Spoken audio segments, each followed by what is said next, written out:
I went to it. I met a German lady there on the trek. She said, "Oh, you are a poet. You must go to this mountain top. It was very high, and beyond this there was nothing."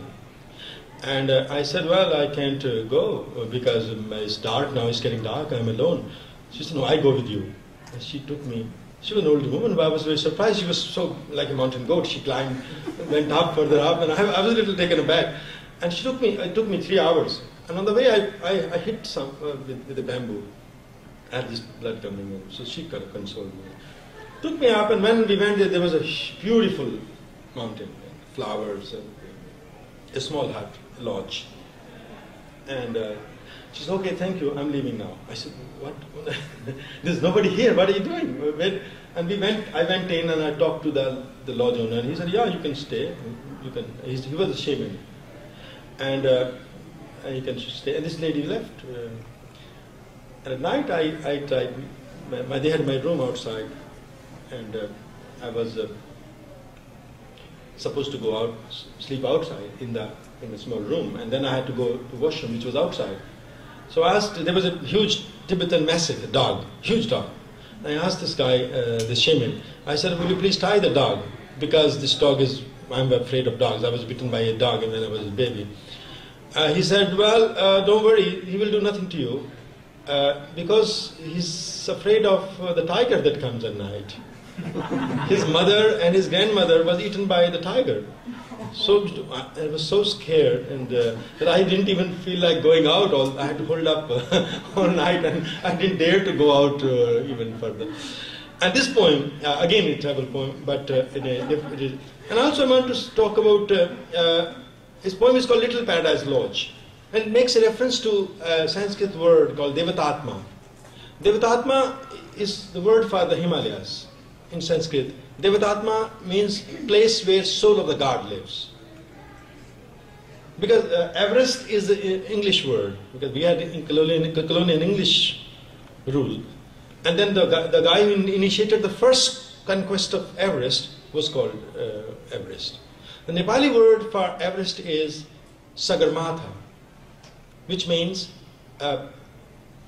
forehead of the sky, which is a very poetic name, forehead of the sky.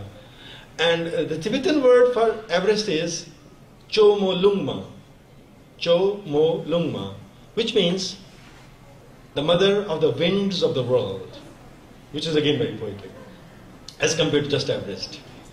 But British are very good, and they come and they change the name of the mountain and they go. And everybody forgets what the real name is. And Little Paradise Lodge is the name of the poem. And so you will have the reference here. My pen frozen against the daggers of Annapurnas. On a long, shapeless plank, chopped from a sandalwood tree trunk and used as a table, I place my elbows and hold my face in my hands.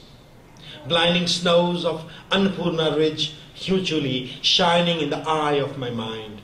I sit in the spacious courtyards of your Little Paradise Lodge, deciphering shrill notes of the mossy trees. One bird initiates a lilting note, like our meeting, while others let loose a racket of breath vessels, ending with question tags. Can I stay longer? At least one more day in your Little Paradise Lodge? Two birds playing in the crimson cherry tree stir a chord that seems like opening up of the blossoms of our bodies. Would you take me away and marry me? But what about this electric whistle? This cicada's constant chirr, chirr, chirr. The struggle of our breathless bodies against the dark suit of the night. The pigeons strutting freely in your courtyard coo like exhausted porters climbing the mule paths in the singing gorges. Their guttural quant quant qua, quant quant qua, quant quant qua. They seem to be using a human language, a kind of hushed speech robbers might use. Love, in the courtyard of your Little Paradise Lodge, I see silence turning flowers into daggers. A herd of cows shuffles past me in a joyous mood, festive like young girls going to a hillside fair, saying, "Don't you go away, brother. Don't you go away. We would be back until dusk with presents. A cuckoo passes overhead. Its distinct caw, caw, caw. Please, please do not leave me alone. I'm utterly alone, stuck on the last mountain of the world. And beyond me, just one more mountain where they say a deity lives, guarding a tiny turquoise lake. And thereafter, nothing but realm of melting snows where souls of the gods live. Thank you.